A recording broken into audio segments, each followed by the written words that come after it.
નમસ્કાર, સ્વાગત છે આપનું સમાચારોમાં. આપની સાથે હું છું પ્રિયંકા. અમિત શાહ આવતીકાલે અમદાવાદ આવશે. કેન્દ્રીય ગૃહમંત્રી અમિત શાહ આવતીકાલે અમદાવાદ આવશે. 21 તારીખે મહાનગરપાલિકાની ચૂંટણીમાં તેઓ મતદાન કરશે. નારણપુરામાં મતદાન કરશે. કેન્દ્રીય ગૃહમંત્રી અમિત શાહ મતદાન માટે ખાસ અમદાવાદ આવવાના છે. નારણપુરામાં તેઓ મતદાન કરશે. 21 તારીખે મનપાની ચૂંટણીમાં તેઓ મતદાન કરવાના છે, જેના માટે તેઓ આવતીકાલે અમદાવાદ આવી પહોંચશે. નારણપુરામાં મતદાન કરવા માટે અમિત શાહ આવતીકાલે અમદાવાદ આવી પહોંચશે. કેન્દ્રીય ગૃહમંત્રી અમદાવાદ આવી પહોંચશે. 21 તારીખે મહાનગરપાલિકાની જે ચૂંટણી છે તેમાં તેઓ મતદાન કરવા માટે આવતીકાલે જ અમદાવાદ આવી જશે. નારણપુરામાં તેઓ મતદાન કરશે. દર વર્ષે દર ચૂંટણીમાં તેઓ પોતાના મતદાન માટે અમદાવાદ આવતા હોય છે. નારણપુરાથી તેઓ મતદાન કરવાના છે. કેન્દ્રીય ગૃહમંત્રી અમિત શાહ અમદાવાદ આવવાના છે. આવતીકાલે તેઓ અમદાવાદ આવી પહોંચશે. નારણપુરામાં તેઓ મતદાન કરશે. મહત્વના સમાચાર મળી રહ્યા છે. સ્થાનિક સ્વરાજની ચૂંટણીમાં મતદાન કરવા માટે અમિત શાહ અમદાવાદ આવી પહોંચશે. આવતીકાલે જ તેઓ અમદાવાદ આવી પહોંચવાના છે. સંવાદદાતા મયુર માકડિયા જોડાઈ ગયા છે અમારી સાથે. મયુર, કેન્દ્રીય ગૃહમંત્રી અમિત શાહ અમદાવાદ આવવાના છે. શું વિગતો મળી રહી છે તેમના આગમનને લઈને? જી બિલકુલ, કેન્દ્રીય ગૃહમંત્રી અમિત શાહ આવતીકાલે અમદાવાદ આવી પહોંચશે. 21 તારીખે મહાનગરપાલિકાની ચૂંટણી તેની અંદર તેઓ નારણપુરા ખાતે પોતાનું જે મતદાન મથક છે ત્યાં મતદાન કરશે. કાર્યકરો અને નાગરિકોને સંદેશો આપશે કે મતદાન અચૂક કરવું જોઈએ. સ્થાનિક સ્વરાજની ચૂંટણીઓની માટે તેઓ અમદાવાદ મહાનગરપાલિકાની જે ચૂંટણી છે તે માટે તેઓ આવી રહેલા છે અને તેની અંદર તેઓ નારણપુરા ખાતે જે મતદાન છે તે કરવાના છે અને નાગરિકો અને ભાજપના કાર્યકરો તમામને અપીલ કરવાના છે કે મોટામાં મોટી સંખ્યામાં જંગી જે મતદાન છે તે થવું જોઈએ. જી બિલકુલ મયુર, આપ જોડાયેલા રહેશો અમારી સાથે. અમિત શાહ આવતીકાલે અમદાવાદ આવી પહોંચવાના છે. કેન્દ્રીય ગૃહમંત્રી અમિત શાહ અમદાવાદ આવી પહોંચશે મતદાન કરવા માટે, મતદાનની અપીલ કરવા માટે. અમદાવાદમાં ભાજપની જનસંપર્ક યાત્રા, અત્યારે યાત્રા ખાડિયા પહોંચી ગઈ છે. ભાજપે આજે જે 22 કિલોમીટર લાંબી જનસંપર્ક યાત્રાની શરૂઆત કરી છે તે અત્યારે હાલ ખાડિયા પહોંચી ગઈ છે. અલગ અલગ વિસ્તારોમાં અને વિવિધ વોર્ડમાં ફરતી આ યાત્રા ખાડિયા પહોંચી ગઈ છે. લાંબી અને ભવ્ય જનસંપર્ક યાત્રા કાઢવામાં આવી રહી છે. CR પાટીલ, IK જાડેજા, પ્રદીપસિંહ જાડેજા, તમામ ભાજપના જે મોટા નેતાઓ છે તે આ જનસંપર્ક યાત્રામાં જોડાયા છે. જનતા પણ આ જનસંપર્ક યાત્રાથી ખૂબ જ ઉત્સાહિત અને પ્રોત્સાહિત જણાઈ રહી છે. સારો એવો પ્રતિસાદ મળી રહ્યો છે. કાર્યકર્તાઓ જે છે તેઓ પણ ખૂબ જ ઉત્સાહિત જોવા મળી રહ્યા છે. ત્યારે કાર્યકર્તાઓનો અને જનતાનો ઉત્સાહ જોઈને નેતાઓએ પોતાની ઐતિહાસિક જીતનો વિશ્વાસ અને આશાવાદ વ્યક્ત કર્યો છે. અત્યારે હાલની જો વાત કરીએ તો જનસંપર્ક યાત્રા અત્યારે ખાડિયા પહોંચી ગઈ છે. અલગ અલગ વોર્ડમાં ફરીને, અલગ અલગ વિસ્તારોમાં ફરીને ભાજપની જે જનસંપર્ક યાત્રા છે તે ખાડિયા ખાતે અત્યારે પહોંચી ગઈ છે. દ્રશ્યો આપ જોઈ રહ્યા છો. આ જનસંપર્ક યાત્રામાં અલગ અલગ ટેબ્લોનો પણ સમાવેશ કરવામાં આવ્યો હતો. અનેકવિધ આકર્ષણો પણ આ જનસંપર્ક યાત્રામાં ઊભા કરવામાં આવ્યા હતા. હાથી ઘોડા સાથે આ જનસંપર્ક યાત્રા કાઢવામાં આવી રહી છે. ત્યારે અત્યારે હાલ ખાડિયા વિસ્તારમાં જનસંપર્ક યાત્રા પહોંચી ગઈ છે. જે યાત્રા છે તેમાં ખાસ કરીને કેન્દ્રીય મુદ્દાઓને લઈને પ્રચાર કરવામાં આવી રહ્યો છે. તેના પર વધારે ફોકસ કરવામાં આવી રહ્યું છે. 370 કલમની નાબૂદી હોય, રામ મંદિર હોય કે પછી હિન્દુત્વનો મુદ્દો હોય, આ બધા મુદ્દાઓ પર વધારે ભાર આપવામાં આવી રહ્યો છે અને આ મુદ્દાઓનો આશરો લઈને જનતા પાસે મત માંગવામાં આવી રહ્યો છે. આજે છેલ્લો દિવસ છે. સાંજે 5 વાગ્યા બાદ પ્રચાર પ્રસારના જે પડઘમ છે તે શાંત થઈ જશે. ત્યારે છેલ્લી ઘડી સુધીના સમયનો ભાજપ તરફથી ભરપૂર અને પૂરેપૂરો ઉપયોગ કરવામાં આવી રહ્યો છે. અલગ અલગ મુદ્દાઓ લઈને તેઓ જનતા પાસે પહોંચ્યા છે.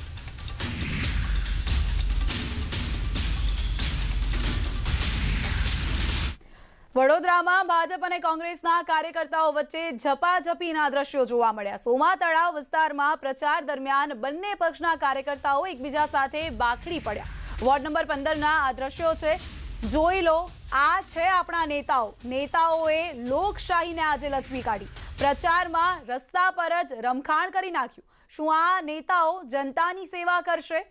જનતાને મોંઘેરા વાયદા કરવામાં આવતા હોય છે, પરંતુ આજ નેતાઓ એકબીજાની હાજરીને પણ નથી સાંકી શકતા, વિરોધી પક્ષની હાજરીને નેતાઓ કાર્યકર્તાઓ નથી સાંકી શકતા અને રસ્તા પર જ્યાં પ્રચાર કરવામાં આવી રહ્યો હતો ત્યાં જ રમખાણ તે લોકોએ મચાવી દીધું, એકબીજા સાથે છૂટા હાથની મારામારી કરી, વાહનોના કાચ પણ ફોડવામાં આવ્યા। ઝપાઝપીના આ દ્રશ્યો લોકશાહીને શરમાવી રહ્યા છે। ખાસ કરીને બરોડાની અંદર ભાજપ અને કોંગ્રેસના કાર્યકરો સામસામે આવી ગયેલા છે। ખૂબ મોટું ઘર્ષણ થયેલું છે। કઈ રીતે આ કાર્યકર્તાઓને સંદેશો આપો? મને આપના ચેનલના માધ્યમથી જ અત્યારે ખ્યાલ આવ્યો, પરંતુ આવું ઘર્ષણ ન થવું જોઈએ, એને ટાળવું જોઈએ, સંયમ રાખીને પોતાની વાત દરેક પક્ષે મૂકવી જોઈએ। કોંગ્રેસ પોતાના ધારાસભ્યોને સાચી શકતું નથી, એવા સમયે ભારતીય જનતા પાર્ટીની તાકાતની ઈર્ષાથી, ભારતીય જનતા પાર્ટીના કાર્યકર્તાની તાકાતની ઈર્ષાથી કોંગ્રેસના કાર્યકર્તા નેતાઓ ઉશ્કેરાયા હશે। એમને આવું નહીં કરવું જોઈએ। એમને વિનંતી કરું છું, પ્રજા ભારતીય જનતા પાર્ટીને સમર્થન આપે છે, તમે પણ એવી મહેનત કરો જેથી પ્રજા પણ તમને સમર્થન આપે। સ્થાનિક ચૂંટણીની મતગણતરી અલગ અલગ દિવસે જ થશે। એક જ દિવસે મતગણતરીની અરજી હાઈકોર્ટે ફગાવી દીધી છે। ઇલેક્શન કમિશને જાહેર કરેલા કાર્યક્રમ પ્રમાણે જ મતગણતરી કરવામાં આવશે। 23 ફેબ્રુઆરીએ 6 મહાનગરપાલિકા ચૂંટણીની મતગણતરી થશે। જિલ્લા તાલુકા પંચાયતની મતગણતરી 2 માર્ચે કરવામાં આવશે। ચૂંટણી પંચે બંધારણ અને કાયદાના અનુસાર આ ચૂંટણી જાહેર કરેલી છે। આ બંને રાજ્યસભાના સભ્યો જે અવસાન પામ્યા અને એમની જે મુદત હતી એ બધાની તારીખ જુદી જુદી છે। એના કારણે ચૂંટણી પંચે જે 2 ઉમેદવાર માટેની જે જાહેરનામું બહાર પાડ્યું છે એમાં ભારતીય જનતા પાર્ટીએ 2 ઉમેદવાર ઉભા રાખ્યા છે અને બંને ઉમેદવારો બિનહરીફ ચૂંટાવાના છે। આ હાઈકોર્ટનો ચુકાદો અપાન કોંગ્રેસને જે પ્રકારે રાજ્યસભાના બંને ઉમેદવારો અલગ અલગ ઇલેક્શનની અંદર વિજેતા બન્યા હતા, બંને ઇલેક્શન અલગ અલગ થયા હતા, તો નૈતિક ધોરણે બંને ઇલેક્શન અલગ જ થવા જોઈએ। હાઈકોર્ટના ચુકાદાને આવકારીએ છીએ। તો અરજદારના વકીલ પંકજ ચાંપાનેરીએ કહ્યું કે ચુકાદાનો અભ્યાસ કરી આગળની કાર્યવાહી કરીશું। નામદાર હાઈકોર્ટે આજે જે ચુકાદો ડિક્લેર કરેલો છે એમાં એવું ઠરાવેલ છે કે રીટ અરજદારો બંને મતગણતરીની તારીખ સ્થાનિક સ્વરાજની સંસ્થાઓમાં એક જ હોવું જોઈએ એવું પ્રસ્થાપિત કરવામાં નિષ્ફળ નીવડેલા છે, માટે રીટ અરજી રદ કરવામાં આવે છે એમ ઠરાવેલું છે।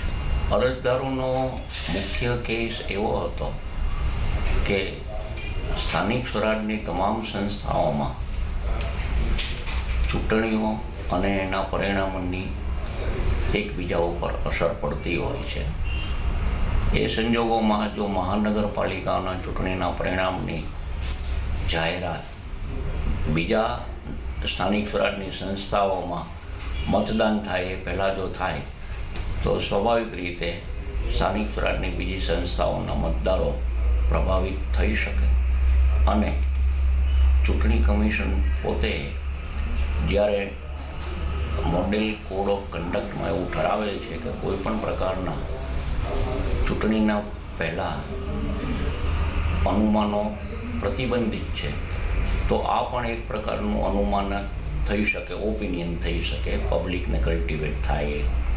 એ સંજોગોમાં મતદાનની તારીખ બંને સંસ્થાઓમાં એક જ હોવી જોઈએ એવી અમારી રજૂઆત હતી। એમાં નામદાર હાઈકોર્ટે આજે ઠરાવેલ છે કે અમે અમારી રીટ અરજીમાં જે કેસ મૂકેલો હતો એ પ્રસ્થાપિત કરવામાં નિષ્ફળ નીવડ્યા છીએ, અમારી રીટ અરજી રદ કરી છે। તો હાઈકોર્ટે આપેલા ચુકાદા પર બોલ્યા નીતિન પટેલ, દલીલો માન્ય રાખી હવે કોઈ પણ જાતનો સંશય નથી રહેતો। ભાજપ ચુકાદાને આવકારે છે। મતગણતરીના પરિણામોથી બીજી અસર નહીં થાય। ગુજરાતની જનતાએ મન બનાવી લીધું છે કે ભાજપને જ જીત આપવામાં આવશે। ભાજપનો અભૂતપૂર્વ વિજય થશે તેવો દાવો નીતિન પટેલે કર્યો।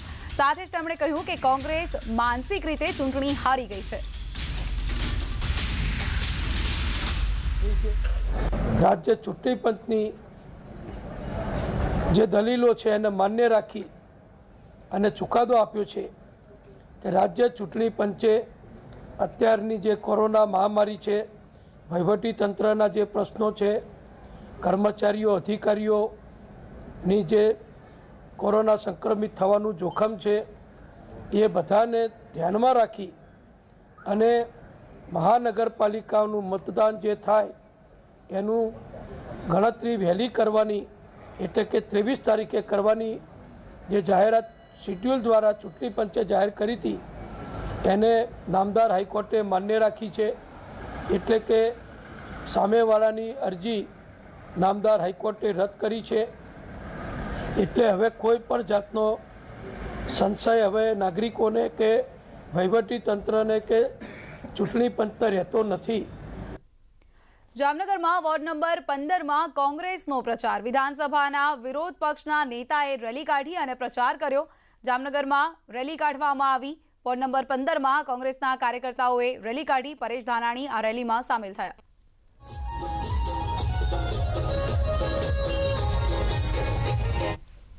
ગાંધીનગર કોંગ્રેસ જિલ્લા પ્રમુખે આરોપોને નકાર્યા છે. પોતાના પર કરવામાં આવેલા આરોપો તેમણે નકાર્યા છે. કનુભાઈ ચૌધરીએ આરોપ કર્યા હતા. જિલ્લા પંચાયતની ટિકિટો વેચવાનો આરોપ હતો. 7 લાખમાં ટિકિટ વેચ્યાનો આરોપ કરવામાં આવ્યો હતો. તેમણે કહ્યું કે આરોપ સાબિત કરી બતાવો. જો આક્ષેપ સાબિત થયો તો 3 ગણા રૂપિયા આપીશ. આરોપ સાબિત થશે તો પ્રમુખ પદ પણ છોડી દઈશ અને જો આક્ષેપ સાબિત ન થાય તો કનુભાઈ પર માનહાનિનો દાવો કરીશ.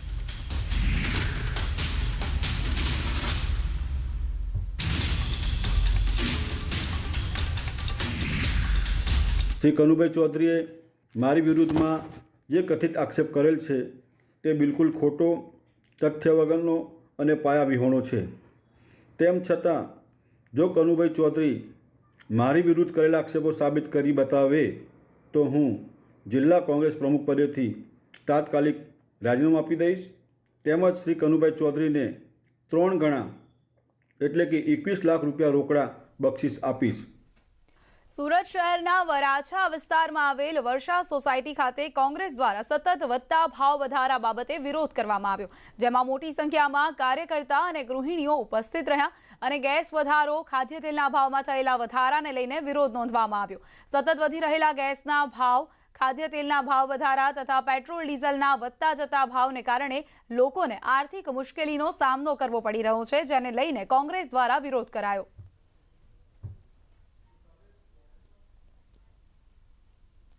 જૂનાગઢ મહાનગરપાલિકામાં વોર્ડ નંબર 15માં ભાજપના સભ્યનું અવસાન થતાં એક બેઠકની પેટા ચૂંટણી યોજાવાની છે. વોર્ડ નંબર 15માં કોંગ્રેસે પૂર્વ મેયર લાખાભાઈ પરમારને કોંગ્રેસની ટિકિટ આપી છે.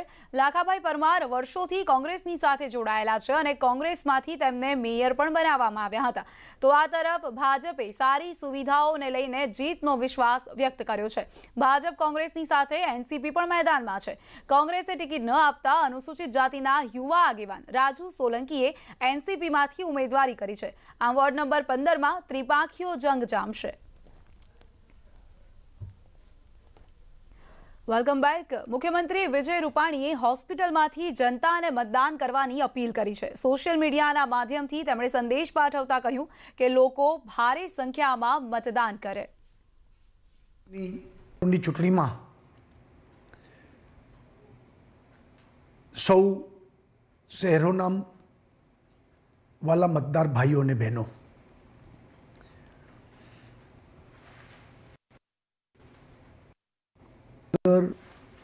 ભાવનગર, વડોદરા જનતાના દર્શન કરવા માટે મને મોકો મળ્યો, પરંતુ વડોદરામાં તબિયત બગડતા અને કોરોનાગ્રસ્ત બનતા મારા ચૂંટણી પ્રવાસો સ્થગિત કરી દેવામાં આવ્યા.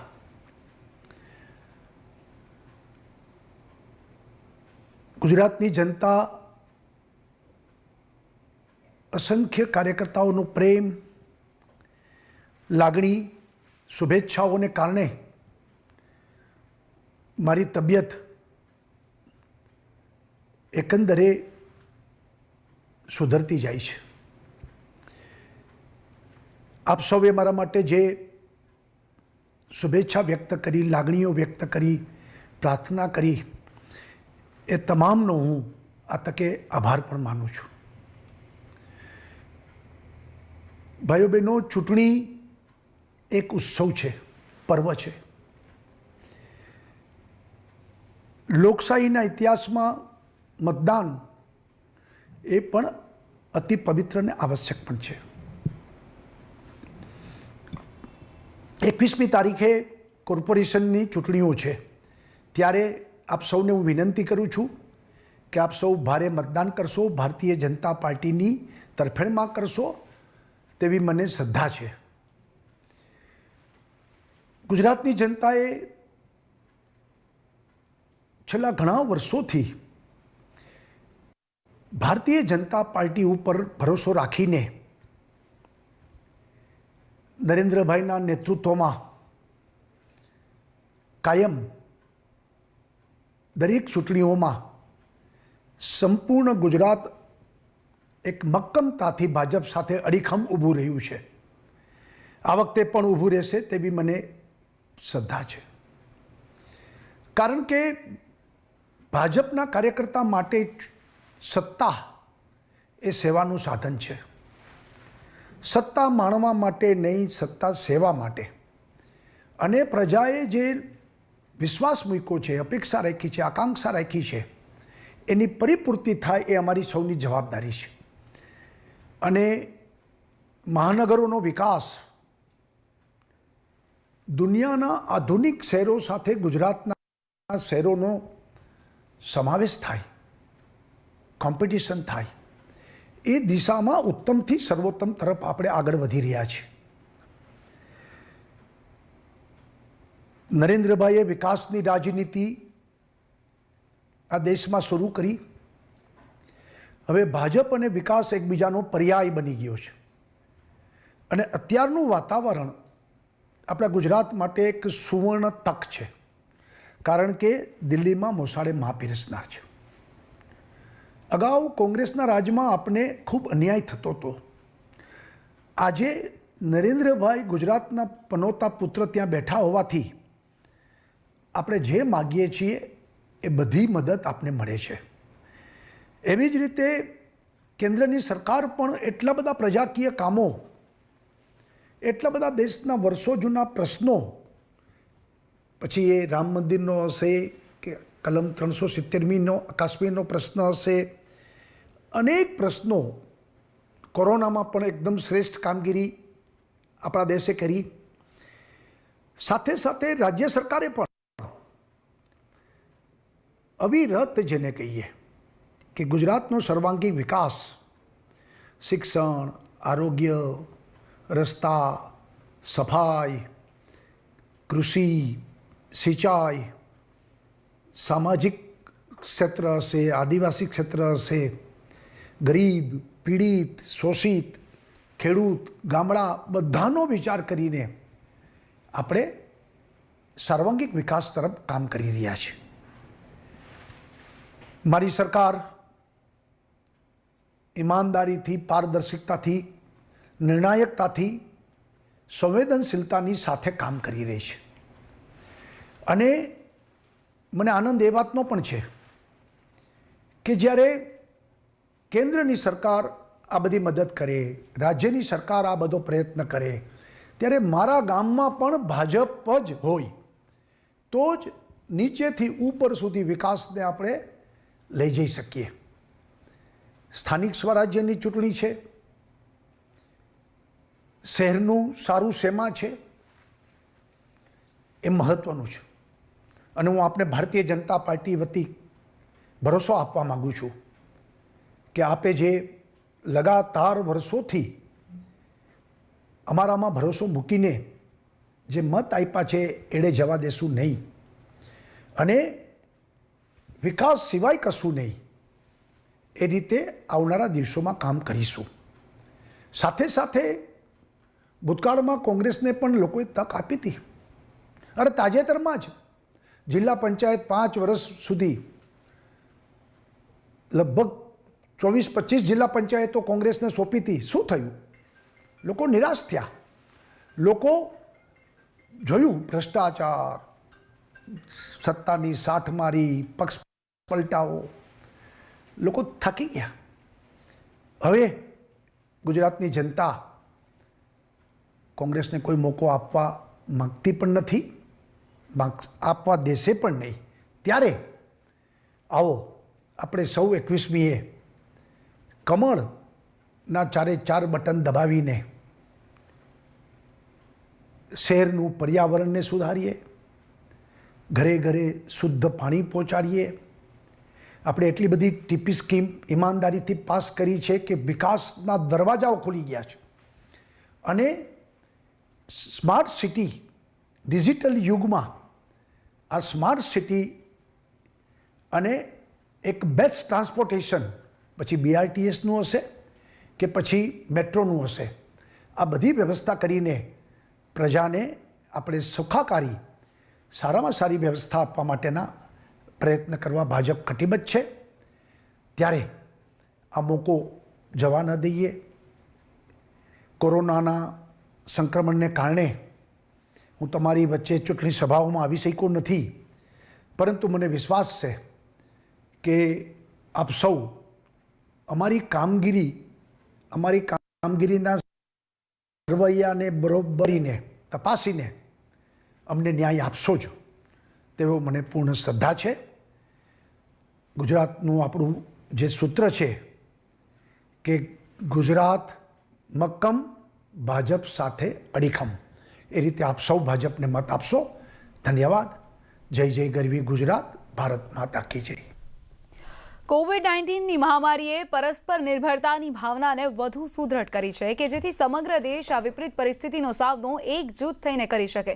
વેક્સિનેશન શરૂ થઈ ગયું છે ત્યારે હવે એ જરૂર પડશે કે આપણે સૌ પોતાનું શ્રેષ્ઠ યોગદાન આપીએ અને આપણે વાયરસને હરાવવા તરફ એક સાથે પગલું માંડી શકીએ. નેટવર્ક 18 આ અભિયાનમાં દરેક પડાવમાં આપનો સાથ આપશે. જ્યાં સુધી બધા જ સુરક્ષિત નહીં થાય ત્યાં સુધી કોઈ સુરક્ષિત નહીં રહે.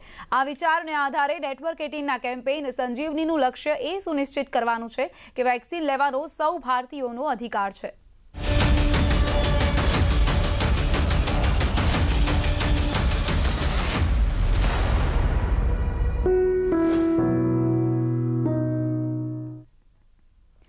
કોરોના સામેની લડાઈમાં ભારત સારી રીતે આગળ વધી રહ્યું છે, જે ઉત્સાહ વધારનારું છે. પણ આપણે એ ન ભૂલવું જોઈએ કે કોરોના હજુ ગયો નથી. તેની સામેની લડાઈમાં આપણે હથિયારો નથી મૂકી દેવાના, એટલે કે આપણે તેની સામે બેદરકાર ન બનીએ. કોરોના સામે જીતનો એક જ મંત્ર છે, નિયમોનું ચુસ્ત પાલન. માસ્ક પહેરીએ, સતત હાથ ધોતા રહીએ અને સોશિયલ ડિસ્ટન્સનું પાલન કરીએ. નેટવર્ક 18 તમામ લોકોને અપીલ કરી રહ્યું છે કે કોરોના સામેની લડત ચાલુ છે, એટલે કે દવાઈની સાથે કડકાઈ પણ જરૂરી છે. ટીવી પર પહેલી વખત આવી રહ્યો છે અનોખો શો. નેટવર્ક 18ની એક ખાસ રજૂઆત બાયજૂસ યંગ જીનિયસ 20 ફેબ્રુઆરી શનિવારે સાંજે 7:30 કલાકે અને રવિવારે સવારે 11:30 કલાકે ન્યૂઝ 18 ગુજરાતી પર મળો ભારતના સૌથી નાની ઉંમરના નેશનલ શૂટિંગ ચેમ્પિયન અભિનવને. मेरा नाम है अभिनव शाह. मैं आसनसोल वेस्ट बंगाल से हूँ. मैं 12 साल का हूँ और मैं 10 मीटर एयर राइफल में यंगेस्ट गोल्ड मेडलिस्ट हूँ. ये है यंग जीनियस जो अर्जुन की तरह सीधे मछली की आंख पर निशाना साधता है. शूटिंग में सबसे ज्यादा इम्पोर्टेंट है फोकस, इसलिए मैं योगा और एक्सरसाइज करता हूँ ताकि मेरा माइंड काम रहे और टारगेट पे ही फोकस्ड रहे. ये है यंग जीनियस जो भारत का सबसे कम उम्र का नेशनल शूटिंग चैंपियन है. I won 2 gold medal in the youth and junior category held at Trivandrum 2018. जो 10 साल की उम्र में स्टेट शूटिंग चैंपियन और फिर नेशनल शूटिंग चैंपियनशिप में 2 गोल्ड के साथ नेशनल चैंपियन बन गया. शूटिंग में सबसे टफेस्ट बोले तो 50 मीटर प्रोन, पर उसमें मजा भी आता है. मजा भी आता है? क्यों? स्नाइपिंग जैसा लगता है. स्नाइपिंग मैं अभी वही कहने वाला था. जब अभिनव बिंद्रा सर ने ओलंपिक में गोल्ड मेडल जीता तो उन्होंने मेरा नाम अभिनव दिया. जिसके हुनर और मेहनत को जिंदा रखने के लिए माँ बाप ने 4 लाख रुपए जुटाकर राइफल खरीदी. नेटवर्क 18 पर एक अनोखा शो दंग करने वाले पश्चिम बंगाल के आसनसोल के अभिनव शॉ के साथ. आपके राइफल का वजन कितना है? 5 किलो. 5 किलो का राइफल है? वो अभिनव जो उसी साल जन्मा जिस साल अभिनव बिंद्रा ने ओलंपिक के मेडल पर निशाना लगाया. मेरा टारगेट यही है कि मैं अपने इंडिया के लिए ओलंपिक में रिप्रेजेंट करूं और गोल्ड मेडल लाऊं जैसे ही सर अभिनव बिंद्रा ने लाया था इंडिया के लिए 2008 में. उसका स्कोर ऐसा कि दांतों तले उंगली दबा लेंगे आप। तो आप लाइट ऑफ कर देना कमरे में और सिर्फ ट्रिगरिंग एक्सरसाइज करना। तो जब आपकी बाकी इंद्रिय शक्तियाँ जो बंद हो जाती हैं, तो your only focusing on your trigger finger and your rifle. अच्छी टिप है ना? अगली बार से लाइट्स ऑफ, ट्रिगर ऑन। 623.1 का स्कोर पाने वाला पहला इतना छोटा बच्चा है वो। उसे ओलंपिक्स में जाना है, सटीक और अचूक निशाना लगाना है, देश के नाम मेडल लाना है। अभिनव कहते हैं ख्वाब देखते रहने चाहिए। आपका ड्रीम क्या है? सर ओलंपिक में 2 गोल्ड मेडल। ओलंपिक्स में 2 गोल्ड मेडल लाने। 2 गोल्ड मेडल लाने। आ रहा है ये यंग जीनियस